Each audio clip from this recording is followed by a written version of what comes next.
ಇನ್ನು ಮೈಸೂರು ದಸರಾ ಉದ್ಘಾಟನೆಗೆ ಪ್ರತಿಷ್ಠಿತ ಬುಕರ್ ಪ್ರಶಸ್ತಿ ವಿಜೇತರಾದ ನಮ್ಮೂರಿನ ಹೆಮ್ಮೆಯ ಸಾಹಿತಿ ಬಾನು ಮುಷ್ತಾಕ್ ಅವರನ್ನ ರಾಜ್ಯ ಸರ್ಕಾರ ಆಯ್ಕೆ ಮಾಡಿರತಕ್ಕಂಥದ್ದು ಸಮರ್ಥನೀಯ ಅಂತ ಹೇಳಿ ವಕೀಲ ಹಾಗೂ ಕಾಂಗ್ರೆಸ್ ವಕ್ತಾರ ದೇವರಾಜೇಗೌಡ ಹೇಳಿದ್ದಾರೆ. ಸುದ್ದಿಗೋಷ್ಠಿಯಲ್ಲಿಂದು ಮಾತನಾಡಿರೋ ಅವರು 2017ರಲ್ಲಿ ಕವಿ ನಿಸಾರ್ ಅಹಮದ್ ಅವರು ಕೂಡ ದಸರಾವನ್ನ ಉದ್ಘಾಟಿಸಿದ್ರು. ಆಗ ಯಾವುದೇ ಅಪಸ್ವರ ಎತ್ತದ ಬಿಜೆಪಿಯವರು ಈಗ ಅನಗತ್ಯವಾಗಿ ಗೊಂದಲವನ್ನು ಸೃಷ್ಟಿಸ್ತಾ ಇದ್ದಾರೆ.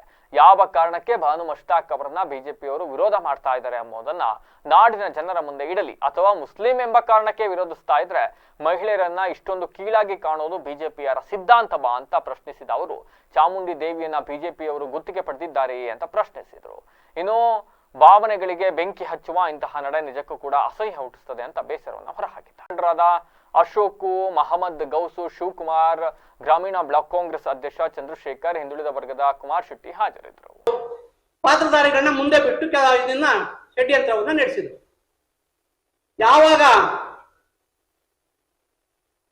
10ನೇ ಪಾಯಿಂಟ್ ವರೆಗೂ 11ನೇ ಪಾಯಿಂಟ್ ವರೆಗೂ ಅಗ್ಗೆವರೆಗೂ ಸುಮ್ಮನಿದ್ದು ಸರ್ಕಾರ SIT ರಚನೆ ಮಾಡಿದ ಸಂದರ್ಭದಲ್ಲಿ ಸ್ವಾಗತವನ್ನ ಮಾಡಿ ಯಾವಾಗ ಬಿಜೆಪಿಯವರ ವಿರುದ್ಧವೇ ಬರುತ್ತೆ ಅನ್ನೋ ವಿಚಾರ ಅವರಿಗೆ ಗೊತ್ತಾಯ್ತೋ ಆವಾಗ ತಿರುಗಿ ಬಿದ್ರು. ಅವಾಗ ಹೊರಟರು, ನಾವು ಇಲ್ಲೇನೋ ಷಡ್ಯಂತ್ರ ನಡೀತಾ ಇದೆ, ಧರ್ಮಸ್ಥಳಕ್ಕೆ ಯಾತ್ರೆ ಮಾಡ್ತೇವೆ, ಹಿಂದುತ್ವದ ಮೇಲೆ ಸವಾರಿ ಮಾಡ್ತಾ ಇದ್ದಾರೆ. ಯಾರು ಸ್ವಾಮಿ ಹಿಂದುತ್ವದ ಮೇಲೆ ಸವಾರಿ ಮಾಡ್ಲಿಕ್ಕೆ ಸಾಧ್ಯ? ಇರ್ತಕ್ಕಂಥವ್ರು ಎಲ್ಲರೂ ಹಿಂದೂಗಳೇ, ಹಿಂದುತ್ವವನ್ನು ಪಾಲಿಸ್ತಾ ಇರ್ತಕ್ಕಂಥವ್ರೆ. ಬಿಜೆಪಿಯವರಿಂದ ಯಾರು ಹಿಂದುತ್ವ ಪಾಲಿಸ್ತಾ ಇಲ್ಲ. ಅಷ್ಟಕ್ಕೂ ಹಿಂದುತ್ವ ಅನ್ನೋ ಪದ ಬಂದದ್ದೇ ಬಿಜೆಪಿಯಿಂದ 2014ರಿಂದ ಈಚೆಗೆ ಜಾತಿ ಬಂದಿರ್ತಕ್ಕಂಥ ಪದ. ಆಗ 14ಕ್ಕಿಂತ ಮುಂಚೆ ಹಿಂದುತ್ವ ಇರ್ಲಿಲ್ವಾ?